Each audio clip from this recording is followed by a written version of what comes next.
Hey guys, we resisted Milton and he fled. I'll tell you more about the hurricane in a minute, but first I want to tell you about something disgusting and blasphemous that apparently is going viral on TikTok. I don't have that communist Chinese app, so I haven't seen it there, but yesterday I watched it on a news site, and I wanted to make a video, but I had to conserve energy. We had no power, so I had to conserve what I had on my phone, and that's what I make my videos on this little phone here. So Governor Whitmer, Gretchen Whitmer, the Democrat pro-abortion governor of Michigan, went on this left-wing radical podcaster's site, and they imitated Holy Communion. So this pro-abortion, left-wing extremist got on her knees and stuck out her tongue like she was reverently about to receive the Holy Eucharist, the most holiest time for Christians. And Governor Whitmer puts a Dorito on her tongue. And this is supposed to be cool. You know, if any Catholic still votes for a Democrat, you are the stupidest people in the world. And I'm sorry, but they hate us. They freaking hate us. It's abundant. They hate Catholics. The leaders of the Democrat Party say their number one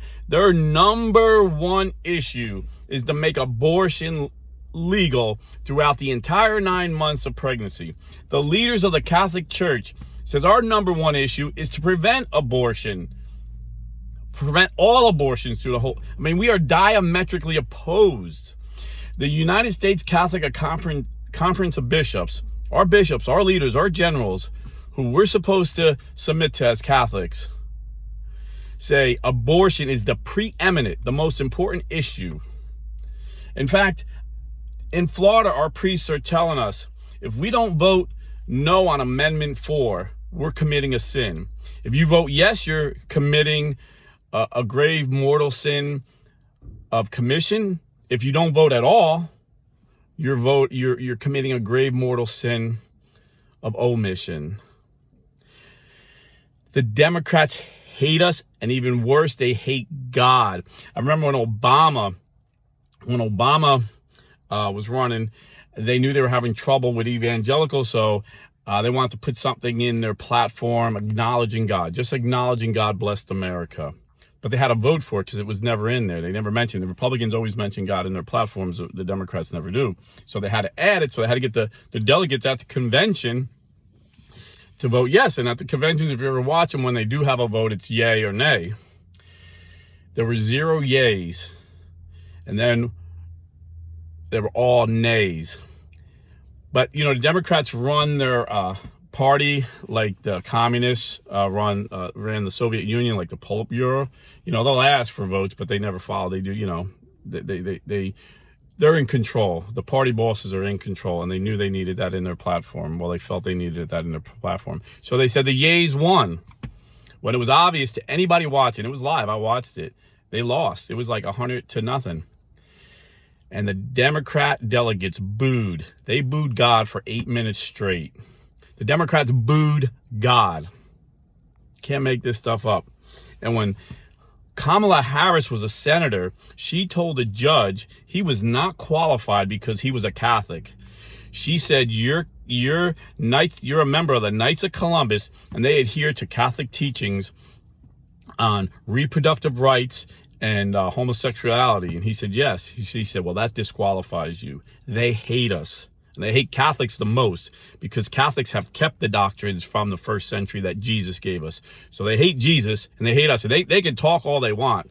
You know, they can say everything they want, but I don't care what people say. I watch what they do, and they hate us. And, you know, I'll get comments like I always do. Oh, we should keep religion out of politics. No. This is not freaking communist China. This is America. This is the United States of America. The first line in our founding document, the Declaration of Independence, tells us we get our rights from God. The first act of Congress, the first thing the United States Congress ever did was print 50,000 Bibles because there was a shortage of Bibles. And they did that with taxpayer money. You know, if you think politics and religion needs to stay separate, you need to go live in a communist country, because that's not what America was founded on, and it will never be that way as long as we have a right, we have a voice to speak out.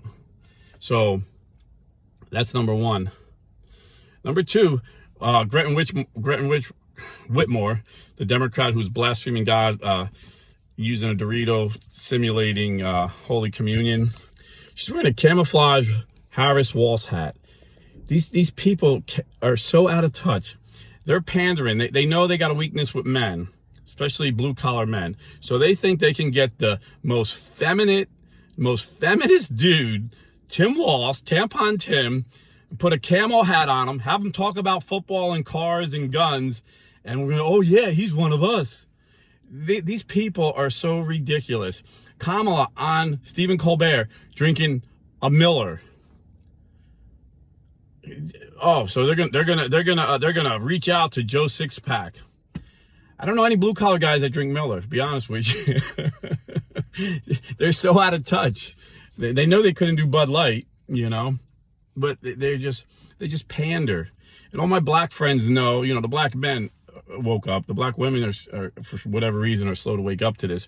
But all my black friends that I work with and I know personally, they are so over the Democrats pandering to them. They're in love with Trump. They're more Trump than I am. So, you know, we're going to win this election. You know, I know a lot of people were worried because of the polls, but it happens every time. And the serious pollsters will get, they'll be more accurate with their polling. They'll poll the right pool of people as it gets closer, because they don't want to look ridiculous when they're polling so far off. But the mainstream media polling will still be off quite a bit. But even the mainstream media now is showing Trump winning Michigan, Wisconsin, and Pennsylvania. So, which is ironic, because if Harris loses one of those, she loses. So it's looking like it's going to be a landslide. It's looking like we can win Virginia and Minnesota, Tim Walsh, Tampon Tim's home state as well. And even New Jersey's looking tight, believe it or not. So this could be like a huge victory for Trump. And it's kind of funny. I knew, you know, if you watch me, I said Harris made a big mistake, and I was shocked she didn't pick Shapiro, the governor of Pennsylvania, because I knew she needed Pennsylvania, but she knew she would have trouble with the pro-Hamas, pro-Hezbollah wing of the party, the anti-Semitic wing of the party, because Josh Shapiro was Jewish. And this is coming from Democrat sources. I'm not, you know, it's obvious. So she went with Tim Walsh, because Minnesota has a huge Muslim population. She figured, oh, well, you know, they voted for him. So, but it backfired, because she's going to lose Pennsylvania. And, you know, it's looking, hindsight, it's looking like Biden might have had a better chance. He would have still lost, but he might have had a better chance of winning, because he could have won Pennsylvania, because Pennsylvania are kind of like loyal to their guys, and for some reason they still think he's like Scranton Joe, you know, was born and raised in Scranton, Pennsylvania, and he knows them, and, you know, he's pro blue collar, you know, they believe the bull crap. And you say, yeah, but he was a dementia patient. Yeah, but they voted for Fetterman. And when Fetterman's doing good now, you know, thankfully, I'm glad, you know, he recovered from this. I got to turn this light back on. And I'm not stealing time from my job, in case any from my job is watching, because nothing's open right now because of the hurricane. People are getting the store I got to go to is open in a little while, so I got some time before I can get there. But yeah, they voted for Fetterman when he was in bad shape. If you've seen the interview, you know, a debate, you know, you had a brilliant doctor, Dr. Oz, debating him, and he couldn't even complete sentences, and they still voted for him because they're loyal. I mean, look at, you know, they're loyal to the Eagles. I mean, they get pissed, and they'll throw, when they lose, they'll like literally curse out their players and throw cans of soda at them.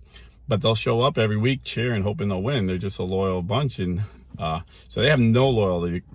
Kamala's going to get crushed in Pennsylvania, Michigan, and Wisconsin, I think. So, so the aftermath of the storm, real quick. I had my fence got blown down. A lot of branches. Power was out all day, but not as bad as some. You know, I have people I work with. Our headquarters is in Sarasota, and you know they all stayed. I think one guy evacuated. Most of them stayed, and they're all safe, but they got a lot more property damage. My CEO called us each up individually to see how we were doing, which is, you know, he's a stand-up guy, you know, so it would have surprised me if it was any other CEO I worked for, but not for this man. He's a good man, and I'm really thankful to work for him.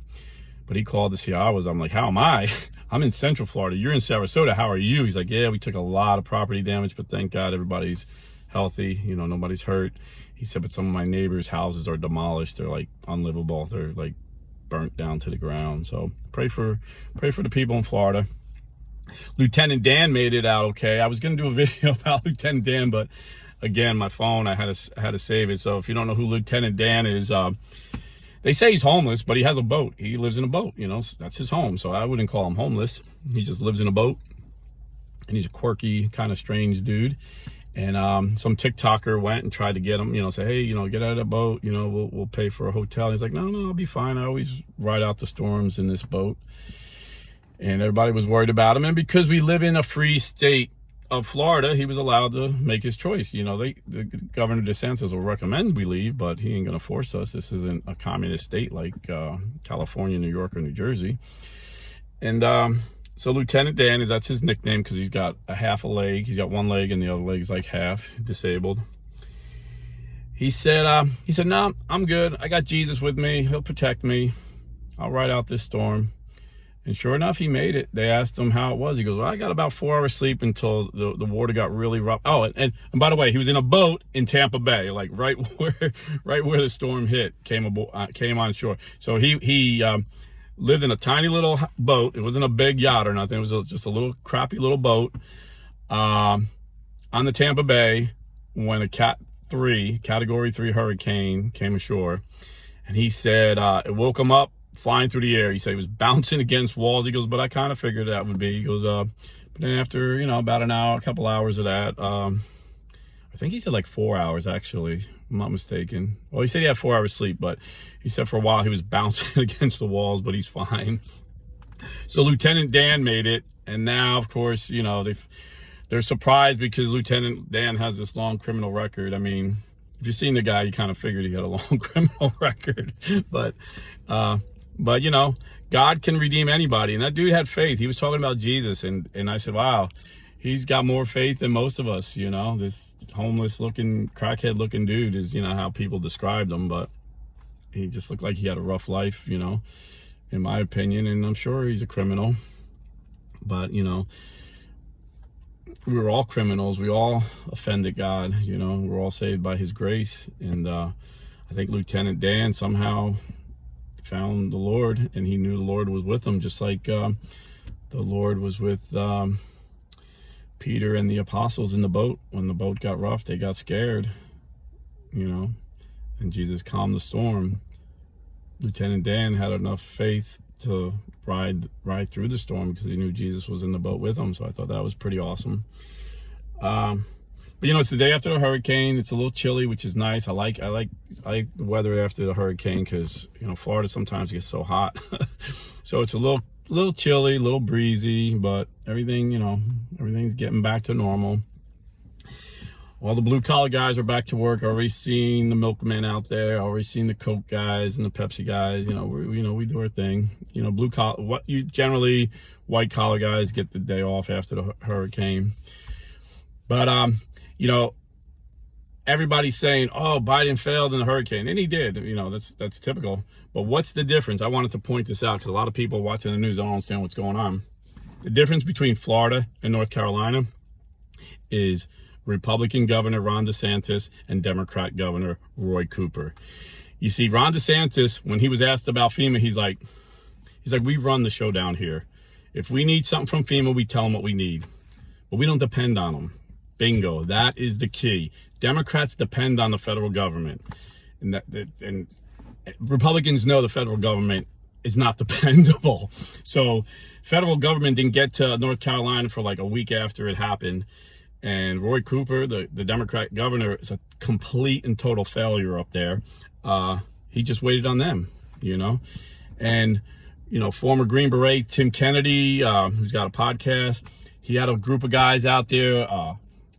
What's his name? Glenn Beck had a bunch of guys going out there. They fought former Rangers, Special Forces guys. They know how to navigate, land navigation. They know how to find people in the mountains. So they were out there finding people, saving people.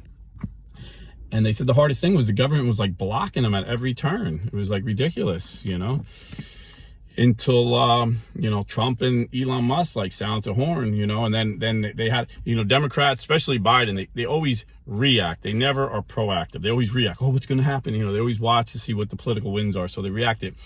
So now Florida, Biden's on it like blue bonnet, he's, oh yeah, we're there, because he's reacting to everyone, Trump put a spotlight in North Carolina. If there was no election, it would have just gone unnoticed. But Trump put a spotlight on it. Elon Musk put a spotlight on it. So Florida, we're ready to help. But we really don't need their help. It's nice, but Governor DeSantis has, he had my power on that same day. I was out for maybe, I don't know. It went out Wednesday night, came back on last night. So maybe 24 hours. Not bad. And I just want to say a few other things about that is, if you look at Governor Kemp, Brian Kemp, another Republican governor, got it done in Georgia. You see the difference of Republicans, because Republicans are very, generally, they ain't all talk, Democrats is all talk. Republican governors, in my view, in my experience, living in New Jersey and living in Florida, Republican governors, they get down to business. They're result oriented because they ain't got the media hyping them up. They got to get it done. Democrats get built up by the media.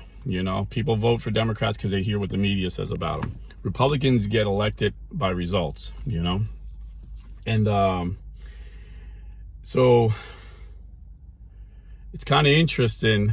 Almost seems, in my opinion, like Joe Biden is trying to sabotage Kamala, because Kamala, whatever the heck her name is, Harris.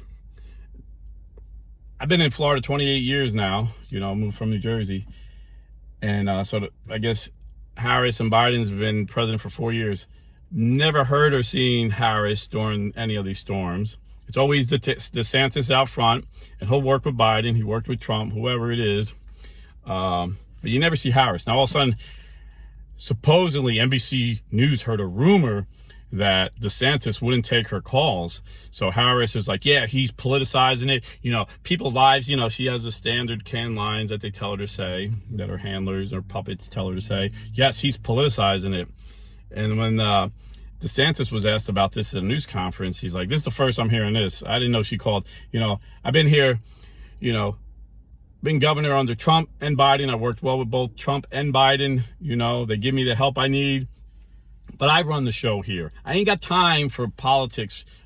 Kamala saying she called me. If she did, oh well, I missed her call. I don't need her. I run the show. I don't need her. All of a sudden now she wants to. She's the first one politicizing. Even Biden wasn't politicizing. This is what DeSantis is saying. And then this is where the sabotage comes in. At the exact same time, Kamala is on The View bashing DeSantis, saying, I'm trying to help, and he's politicizing this. Biden, who never does press conferences, does a press conference. And they ask him about DeSantis, and he says, oh yeah, Ron's doing a great job. Me and him work well together. We've been on the phone. In fact, I told him he's doing a really good job, and I gave him my personal number. Said, you need anything, Ron, call me. He totally contradicted Harris. And I think Biden was actually telling the truth, which is odd. Because if you listen, from my experience, I've seen how this is done here. And he did that a couple of weeks ago too. Kamala came out in her rally. She was going to announce that she got the strike, the union to stop striking, and she saved us from the union strike that would have crippled the economy. And Biden has his first press conference in like a year or 2 years. And he said, "Yeah, I just got them to stop striking." So he took credit. At the same time, she was taking credit. So I think, it's obvious, unless you just a mind-numb robot that believes the mainstream media, it's obvious to any thinking person that the Democrat machine pushed Biden out against his will, and he's resentful. They gave him an offer he couldn't refuse. They're like mobsters. They gave him an offer he couldn't refuse. Either you go out like George Washington, giving up power, and we'll make you a hero. We'll take care of your family, your kids. We'll give you the money for your library you want. You'll have, tons of speaking engagements. We get paid millions of dollars. Or we're gonna 25th Amendment you, say you're incapable mentally of doing this, and we're gonna throw you out, and you're gonna be considered a failure, and we're not gonna give you any money, and we're not. This was literally said by Democrat leadership. Schumer, he won't get money for his library, and they sent Nancy Pelosi. They sent Nancy Pelosi to shoot him because she was close friends with him, and that's what the mob always does. If you ever watch mob movies, it's true.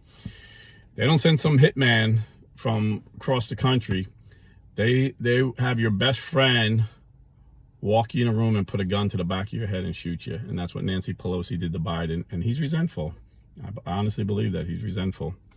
But, like I said, this is the day after the hurricane, and us blue-collar guys, we just go back to work the next day, And same thing like after an election, After Trump won in 2016, I remember the Democrats went crazy for 4 years. Remember they were screaming, you had them screaming, and they had safe rooms in the Harvard and Yale for these children that were supposed to be, college men and women. They would give them hot cocoa, and they would actually give them coloring books, because it was so traumatic that Trump won. And for 4 years, they rioted, burnt down buildings.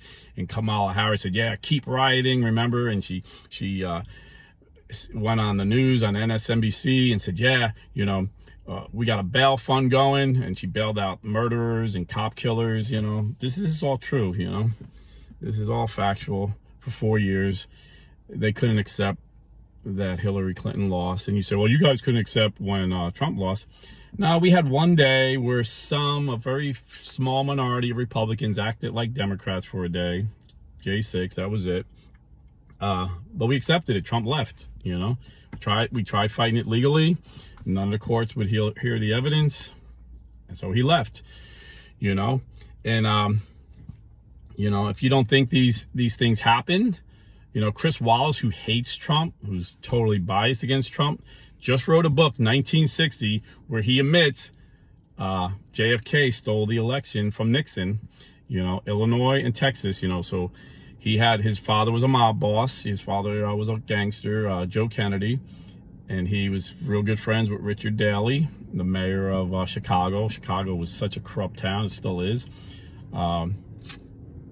And they won by I think it was 6,000 votes in Illinois, and only by 46,000 votes in Texas, where LBJ, Lyndon Baines Johnson was, I guess he was the governor, I think, or maybe a senator from there. He's from Texas, and he had his good old boy machine in the 60s back then. All the KKK ran things back then. And Nixon didn't want to fight it because he said he didn't think it would be good for the country.